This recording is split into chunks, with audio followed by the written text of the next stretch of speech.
And I think, an argument can be made that a research institution does have some inefficiencies just because it's research and you don't know how that research is going to end up. But as we head through this exercise, we're looking at the budgets, et cetera. I can be confident that we can communicate with your office with regard to identifying further efficiencies, but at the same time, keeping your university top-notch, making sure it's a place of innovation and education. Yeah, that's where budgeting becomes an art and not just a numbers exercise. Okay, thank you. Thank you. I have several questions for each segment, and basically they focus on the issue of accessibility and affordability, but focus mainly right now on accessibility and enrollment. So starting with the community colleges, in the governor's budget, and certainly such as the career tech, we'll dig into this deeper when we have your segment alone in the budget committee down the road. But for today, the budget has a 2% enrollment growth, and we know that your community college system is very broad and diverse. LA is different than Long Beach and Sacramento and Oceanside and Orange County. So is this 2% an adequate number to properly deal with access of the community college system in California? And if not, hopefully in the Prop 98 budget in May, we will have a higher number. And how could we make sure we deal with enrollment? Yeah, I think it is a minimal access goal for the coming year. As you know, the system, because we had to ration classes, was driven down pretty dramatically between 07, 08, and 12, 13, about loss of nearly 600,000 students. Bringing that back at a time when the economy gets a bit better and people tend to go back to work, there will be some of the colleges that will grow pretty dramatically quickly, others that will not turn around immediately. So I do believe 2% is a reasonable number. I'd be more comfortable if it were a bit higher than that. I think that it provides for about another 40,000 plus students statewide. And when added to the last year and the first half a year after Prop 30 passed, we'll have restored access for roughly 100 to 120,000 students. Again, against that delta of 600,000 we turned away. So I believe you're going to see demand for access accelerate in the next year or two as we're able to put the courses back in the schedule. We did deny access to a lot of students, so we don't have as many continuing students as we normally do. So that's why this first year or so will be a little bit bumpy institution by institution. I'd like to see that number slightly higher than it is, but if it ends up at 2%, I'm certain that we will capture that. Okay. Well, one thing we'll ask you to work with others to figure out what is the appropriate number as we have a better certainty as the number for Prop 98 for community colleges. Right. And speaking of Prop 98, in the governor's budget, certainly there are some categoricals that were addressed more than others. And is there a potential desire, if there is more money on the table in May, to take a look at things like part-time faculty office hours, the EOP program, and CalWorks student services, among others? There certainly is. One of the things I mentioned earlier is that some of those programs were cut 40 to 50% during the downturn, and they have really struggled. EOPS is a good example. Part-time faculty support is another. Obviously, CalWorks, we have been able to restore the disabled student program to its pre-recession level, but restoration of those categorical programs is very critical, and certainly one of the things we want to talk with the legislature about as we get into the May revise. Okay. To the CSU, on the same issue with enrollment growth, we know that the budget the governor proposed has money for 1%. Your ask of the system would enable you to do 3% as a system, and hopefully we can meet that, potentially do more. What do you think is the appropriate number? Not the appropriate number. What's the number that will be needed to make sure that every Californian who wants to participate in this CSU system has a slot, has a seat?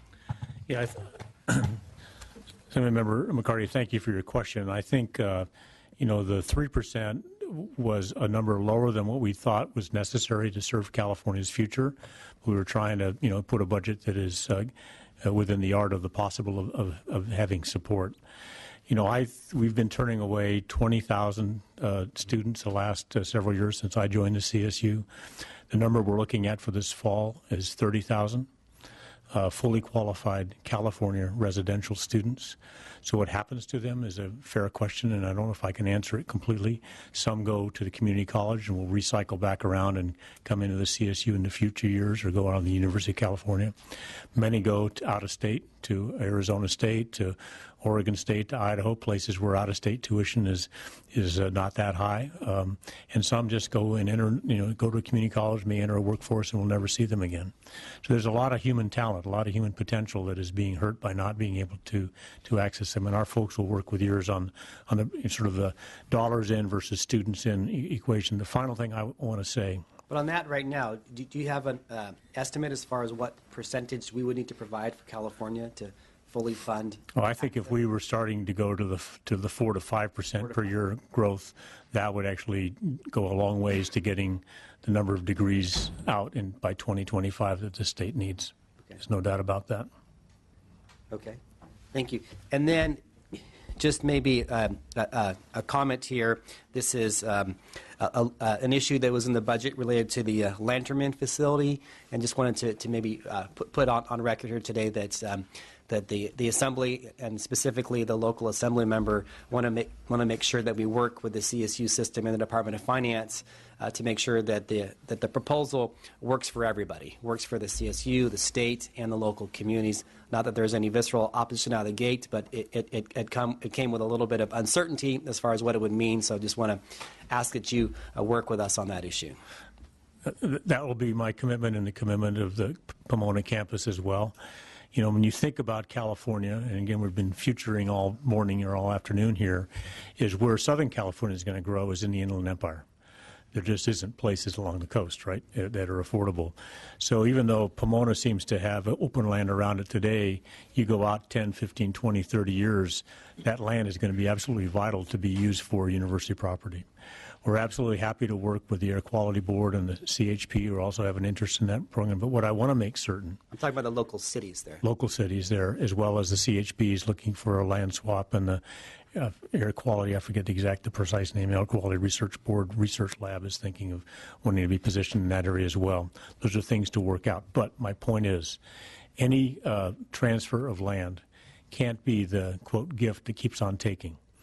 Because when it gets under the purview of Cal Poly Pomona, if they start having to redirect instructional money to do things on that land, that is not a sustainable model. And so I agree with you. We ought to make sure we cross all the T's, dot all the I's, and have a business plan that supports the transfer with an eye on the future. Okay, thank you. Back to the University of California. I wanted to go back to Mr. Ting's question from about 20 minutes ago, which relates to your budget proposal from the regents and what was in the governor's budget, and essentially what was provided as a suggestion at the regents meeting by the speaker, which has been embraced by us so far as an assembly, at least the Assembly Democrats, to my understanding. My understanding is the governor's budget provides roughly $119 million, and the student fee proposal that was put forth by the regents provides you a little less than $100 million net money to the University of California system. And so the proposal that was put forth by the speaker at the Regents meeting a couple months ago was an additional $50 million in general fund support from the state of California. And the suggestion, because of course the Regents have to act upon this, we can't, that you increase out-of-state tuition for those 20,000 students by about $5,000 roughly per student, which would net about $100 million. So that's that 150. And even if the regents did half of that, right, that would still net about $100 million, which is the same amount that you're trying to get by increasing student fees by 5%. So I'm not sure I really heard what the response was from the University of California as far as why that does or does not work, as far as putting the system whole and addressing your funding needs. Because Assemblymember McCarty, we are concerned that if you raise out-of-state tuition too much, you decrease the number of students who will come to the University of California out of state. And when we compare what we already charge in out of state add the 5% that the regents voted upon, we would already be one of the top 3 charging public universities in the country. So if you add another 5 to that, we think we're going to be reaching the top of demand, because remember, out-of-state students have to meet the same academic requirements as the in-state students do. So that's one issue. The second issue that we need to keep in mind is that the Regents' policy is that out-of-state tuition stays at the campus of origin. And so we would have to do some work to make sure that some of that, if you were going to be totally out-of-state student dependent as opposed to really focusing on California enrollment, there is a disproportionate impact depending on what campus you're talking about. But it's really the amount that we're talking about and where we are in the price point that's the key factor. So in summary, I take it as that doesn't work. No thanks. That wouldn't work. No. What I would say is that there may be room to go up a little bit more on non-resident tuition, but not the full amount that was originally proposed. Well, I guess that's what I'm asking is, could you go up half? Because going up half of what was proposed by the speaker would still get you the exact amount of money that you would net from increasing in-state tuition by 5%. Because $50 million general fund, and half of the 100 is about $100 million. I would like to say a categorical yes, but I've been in a lot of budget negotiations, and I know never to agree to a budget number without going back and checking. Sure. Well, but it certainly sounds reasonable. But again, we're very conscious of that price point, and I think we need to be. Well, and also, the good news is we have many more hearings on the UC to talk about this. And I look forward to them. Yes. All of them. Hope you'll be here for them. More than likely. And yeah. And we would like to hear more and bringing back, because maybe we are among the highest 3, but UC is among the best in the nation. And so that's what we want to see is where are we in comparison's sake, and how much more would a little bit go, how much more if you did the entire speaker's proposal, how much would it mean if you did half of that proposal. So we'll follow up on that in the following We hearing. can certainly give you a schedule on that, Sure. yes. And then on the other issue, speaking of the same topic with out-of-state students, the governor's proposal suggested that we cap the number of out-of-state students, knowing that you take additional individual, knowing that they may come with more tuition revenue for the system that potentially impacts a seat available for a California kid. And then today there was a news report that came out that you're saying that the proposal from the regents would have no more out-of-state students at the flagship campuses, so albeit of UCLA and Berkeley. But that doesn't mean that you're putting away the plan to increase out-of-state students at all the rest of the 8 campuses, correct? Right. And what we've said, what I said today is, given where things are, both with the Assembly and the Senate and with discussions with the governor, that the 2 schools where the number of out-of-state students really rubs people raw, if I can use that phrase, are Berkeley and UCLA, because they're they're in the highest demand. That for the 15-16 school year, we would maintain the current level of out-of-state enrollment with no such guarantee for the other campuses of the University of California. I also said that, and this is where the budget cycle and the admissions cycle are a little off kilter, because admissions letters need to start going out. And I suspect you're going to hear about this from some of your constituents. But in the past, we have admitted more California residents than we were funded for. And we did that out of our commitment to the master plan. But we are not in a position to continue to do that in the future without additional funding.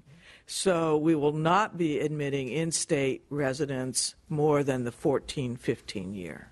So we will not be admitting students that we don't know that we actually have funding for. But of those 2,000 additional slots that again, that the regents would support, and granted, you know that the legislature so far and the governor is saying we don't support that of any increase of out-of-state students. But of those 2,000 that you would like to potentially sprinkle around the other eight campuses, will they be getting acceptance letters, conditional acceptance letters? Because it seems to be that it's not quite fair that they get a letter, you're in, and 1,000 families, Californians, maybe you're in. And in the bigger picture, with 1,000 slots and the actual a dollar amount to serve those, it seems that it would be potentially responsible for or reasonable for the UC to grant those 1,000 pending the final budget discussion as well.